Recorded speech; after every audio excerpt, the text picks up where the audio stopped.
know you could be the winner if you really wanted to, right? But the problem is you keep playing that what if game. What if it don't work? What if I fail? Nah, flip it. What if it does work? And what if you win?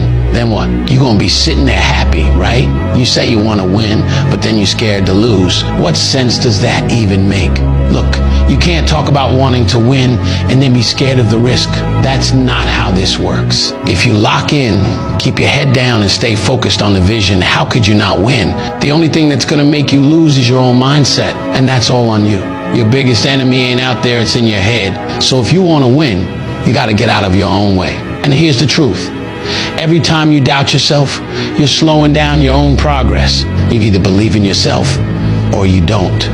There's no in between. If you keep second guessing everything, you're already losing. But when you stop playing scared and start moving like you're built for this, you'll see everything change. So stop thinking about what could go wrong and start focusing on what's gonna go right.